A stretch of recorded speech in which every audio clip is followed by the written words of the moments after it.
केबीथ Hindi class में आप सबका स्वागत है। पिछले वीडियो में हमने मनोवैज्ञानिक परीक्षणों के अर्थ को समझा था, यानी क्या होते हैं मनोवैज्ञानिक परीक्षण। आज की इस क्लास में उसी के आगे हम कंटिन्यू करेंगे, यानी कि हम समझेंगे मनोवैज्ञानिक परीक्षणों का वर्गीकरण कैसे किया गया है, यानी मनोवैज्ञानिक परीक्षणों को किन किन प्रकारों में बांटा गया है। तो शुरू करते हैं आज की क्लास। मनोवैज्ञानिक परीक्षणों को अलग अलग दृष्टिकोणों से विभाजित किया गया है, यानी कि उनको प्रकारों में बांटा गया है। प्रशासन की दृष्टि से, यानी परीक्षणों को किस तरह से प्रशासित किया जा रहा है, किस तरह से उनका एडमिनिस्ट्रेशन किया जा रहा है, उसके आधार पर मनोवैज्ञानिक परीक्षणों को दो भागों में बांटा गया है, व्यक्तिगत परीक्षण और सामूहिक परीक्षण। भाषा के माध्यम के आधार पर मनोवैज्ञानिक परीक्षणों को दो वर्गों में बांटा गया है, शाब्दिक परीक्षण और अशाब्दिक परीक्षण। और उद्देश्य के आधार पर, यानी परीक्षणों का उद्देश्य क्या मापन करना है, किस गुण का मापन करना है, उसके आधार पर मनोवैज्ञानिक परीक्षणों को चार वर्गों में बांटा गया है। बुद्धि परीक्षण, मानसिक योग्यता परीक्षण, रुचि परीक्षण और व्यक्तित्व परीक्षण। तो आज के इस वीडियो में हम इनके बारे में डिटेल अध्ययन करेंगे। तो सबसे पहले हम प्रशासन के आधार पर, यानी परीक्षण की विधि के आधार पर मनोवैज्ञानिक परीक्षणों को सामूहिक और व्यक्तिगत परीक्षणों में बांटा गया है, उनका डिटेल अध्ययन करते हैं। व्यक्तिगत परीक्षण क्या होते हैं? जिन मनोवैज्ञानिक परीक्षणों में एक समय में केवल एक ही व्यक्ति का अध्ययन किया जाता है, यानी एक ही व्यक्ति के गुणों का परीक्षण किया जाता है, उन मनोवैज्ञानिक परीक्षणों को व्यक्तिगत परीक्षण कहते हैं। इन मनोवैज्ञानिक परीक्षणों में, यानी जो व्यक्तिगत परीक्षण होते हैं, उनमें परीक्षार्थी और परीक्षक, इनके बीच में एक भावात्मक संबंध स्थापित होता है। इसके साथ ही साथ इन परीक्षणों में परीक्षक को, यानी जो परीक्षण करता है, उसको विशेष रूप से प्रशिक्षित होना आवश्यक होता है, क्योंकि जो इनके फलांकन होता है या इनका प्रशासन होता है या विवेचना होती है, वो थोड़ी जटिल होती है। इसलिए परीक्षक का विशेष रूप से प्रशिक्षित होना आवश्यक है।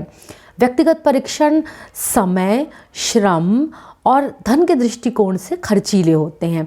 क्यों? क्योंकि एक समय में केवल एक ही व्यक्ति का परीक्षण किया जाता है। अगर कई लोगों का परीक्षण करना हो और हम एक एक करके परीक्षण करेंगे तो निश्चित रूप से धन, समय और श्रम ज़्यादा खर्च होगा, तो इसलिए ये खर्चीले होते हैं। लेकिन इनमें विश्वसनीयता और वैधता काफ़ी अधिक होती है।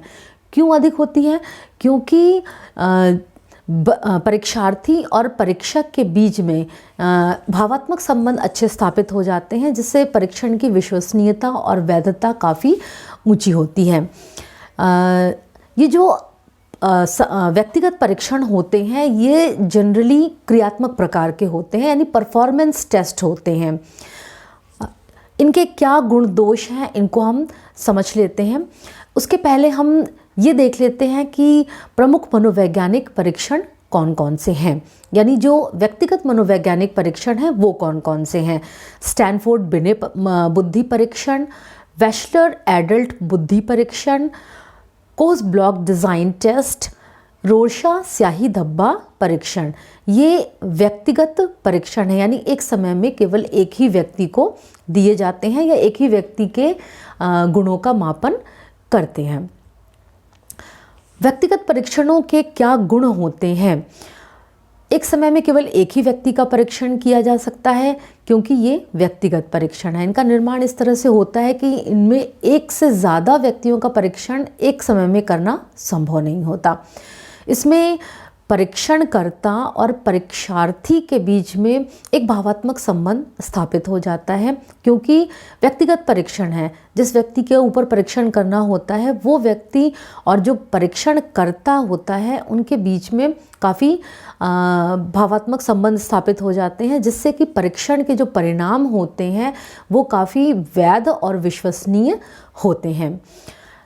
इन परीक्षणों को बच्चों के ऊपर या जो कम पढ़े लिखे लोग हैं उनके ऊपर, या किसी विशेष भाषा को न जानने वाले व्यक्ति हैं उनके ऊपर बहुत ही आसानी से किया जा सकता है, क्योंकि इसमें भाषा का कोई विशेष रोल नहीं होता है।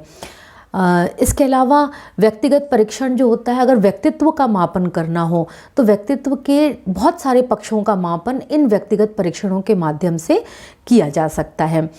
इसके अलावा व्यक्तिगत परीक्षण जो होते हैं वो निर्देशन के लिए काफ़ी इस्तेमाल किए जाते हैं, यानी व्यक्तिगत निर्देशन हो, चाहे व्यावसायिक निर्देशन हो या शैक्षिक निर्देशन हो, इन तीनों तरह के निर्देशन में मनोवैज्ञानिक परीक्षण जो व्यक्तिगत होता है उसका प्रयोग किया जाता है। ये परीक्षण काफ़ी रुचिकर होते हैं, क्योंकि इनमें जो प्रश्न होते हैं यानी जो परीक्षण पद होते हैं वो काफ़ी इंटरेस्टिंग होते हैं। तो परीक्षण करने वाला जो व्यक्ति होता है और परीक्षार्थी दोनों को काफ़ी इसमें इंटरेस्ट आता है, तो ये रुचिकर होते हैं।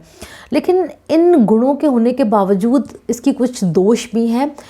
वो दोष क्या क्या हैं? सबसे पहली चीज़ तो व्यक्तिगत परीक्षणों में समय, श्रम और धन अधिक खर्च होता है।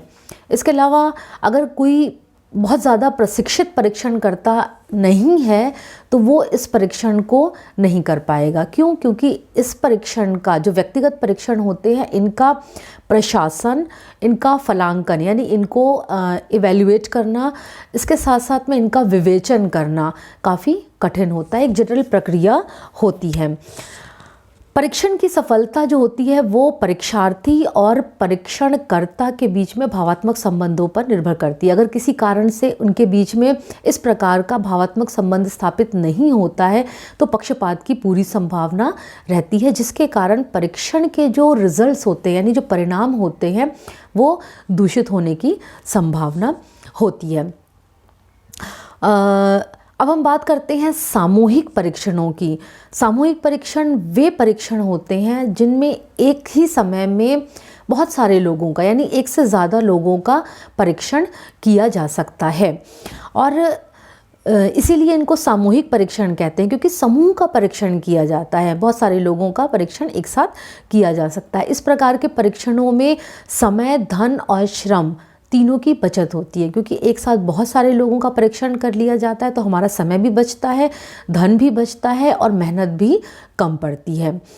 इसके साथ साथ जो सामूहिक परीक्षण होते हैं उनका प्रयोग निर्देशन में बहुत किया जाता है, और ख़ासतौर से उन निर्देशनों में जहाँ पर सभी लोगों की समस्याएं एक जैसी होती हैं। प्रथम विश्व युद्ध के समय में जब सैनिकों का चयन किया जाना था तो उस समय सामूहिक परीक्षणों का प्रयोग किया गया था। प्रथम विश्व युद्ध के समय में आर्मी अल्फा टेस्ट और आर्मी बीटा टेस्ट। तो सामूहिक परीक्षण का कुछ उदाहरण है: army alpha test, army beta test, army general classification test, Thurstone प्राथमिक योग्यता परीक्षण।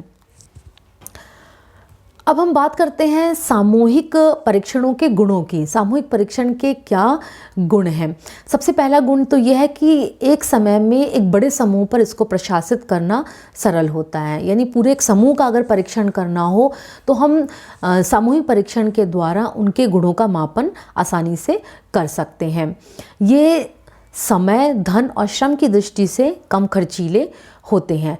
इसके लिए विशेष योग्यता वाले परीक्षकों की आवश्यकता नहीं होती। इनका प्रशासन, फलांकन और विवेचन यानी कि इनको एडमिनिस्ट्रेशन करना, इनको मूल्यांकन करना, इनका जो है जांच करना इनकी, और साथ में इनके द्वारा रिजल्ट्स देना जो होता है वो जटिल नहीं होता बल्कि सरल होता है। इसके साथ साथ इनको बड़े समूहों पर बहुत ही आसानी से अप्लाई किया जा सकता है, और ख़ास तौर से तब जब बड़े समूह पर को वर्गों में विभाजित करना हो। जैसे मान लीजिए एक पूरी क्लास है और अगर उस क्लास को विभाजित करना हो कि कौन सा बच्चा मंद बुद्धि है, कौन सा बच्चा औसत बुद्धि है और कौन सा बच्चा ब्रिलियंट है, ठीक है, तो ऐसे में इन परीक्षण का सहारा लेकर यानी सामूहिक परीक्षणों का सहारा लेकर उनको वर्गों में वर्गीकृत किया जा सकता है। इसके अलावा जो रिज़ल्ट्स हैं उनके लिए यंत्रों का प्रयोग किया जाता है, जैसे कंप्यूटर हो गए, क्योंकि सामूहिक परीक्षण है तो कंप्यूटर के माध्यम से या फिर स्टेंसिल्स के माध्यम से रिज़ल्ट्स बहुत ही जल्दी प्राप्त किए जा सकते हैं। आप लोगों ने देखा होगा आजकल जो भी एग्जामिनेशंस होते हैं कंपटीशन के लिए, तो वो जो होते हैं किसके माध्यम से किए जाते हैं, OMR शीट के माध्यम से, जो कि कंप्यूटर के द्वारा जांची जाती है और बहुत ही जल्दी परिणाम प्राप्त हो जाते हैं, ठीक है, और परिणाम शुद्ध भी होते हैं। तो ठीक यही चीज़ इन सामूहिक परीक्षणों पर भी लागू होती है। इनके रिजल्ट्स बहुत ही आसानी से और विश्वसनीय प्राप्त होते हैं। क्यों? क्योंकि यंत्रों का प्रयोग किया जाता है, जैसे कंप्यूटर, स्टेंसिल आदि। लेकिन सामूहिक परीक्षणों के भी कुछ दोष होते हैं। क्या दोष होते हैं? सबसे पहली चीज़ तो ये है कि परीक्षणकर्ता और परीक्षार्थी के बीच में भावात्मक संबंध स्थापित नहीं होते हैं, क्योंकि बहुत बड़े समूह पर इसको अप्लाई करना होता है, लागू करना होता है, तो एक पूरे समूह पे सभी व्यक्तियों के साथ इंटरेक्शन पॉसिबल नहीं है। इसके अलावा जो अधिकांश परीक्षण होते हैं सामूहिक, वो भाषा वाले होते हैं, ठीक है, भाषागत होते हैं, यानी कि शाब्दिक होते हैं, जिनमें शब्दों का प्रयोग के माध्यम से प्रश्न पूछे होते हैं और शब्दों यानी भाषा का प्रयोग करके ही उत्तर देना होता है। तो ऐसे में छोटे बच्चों के ऊपर, जो अभी जिन्होंने बहुत ज़्यादा लिखना पढ़ना जिनको नहीं आया है, या ऐसे व्यक्ति जो निरक्षर हैं, जो कि अनपढ़ हैं, या फिर ऐसे व्यक्ति जो उस भाषा को नहीं जानते जिस भाषा में वो परीक्षण बनाया गया है, तो उनके लिए ये एक बहुत बड़ी समस्या है कि ऐसे लोगों पर उस परीक्षण को अप्लाई नहीं किया जा सकता, प्रशासित नहीं किया जा सकता। इसके अलावा नकल की भी संभावना रहती है, क्योंकि एक समूह पर परीक्षण किया जाता है तो वे एक दूसरे के उत्तरों को लिखकर अपना आंसर दे सकते हैं, तो उस व्यक्ति के बारे में हम जानकारी प्राप्त नहीं कर सकते, तो नकल की पूरी संभावना बनी रहती है। इसके साथ साथ सामूहिक परीक्षणों के द्वारा व्यक्ति की व्यक्तिगत समस्याओं का समाधान नहीं किया जा सकता। ये इसके दोष थे। अब हम बात करते हैं शाब्दिक परीक्षणों की। तो जो शाब्दिक परीक्षण है उनमें वे परीक्षण शाब्दिक परीक्षण कहलाते हैं जिनमें शब्दों का या भाषा का प्रयोग किया जाता है, यानी जो परीक्षण के जो पद होते हैं, टेस्ट आइटम्स होते हैं, वो शब्दों के रूप में या भाषा के रूप में होते हैं और उनका उत्तर भी भाषा के द्वारा देना होता है।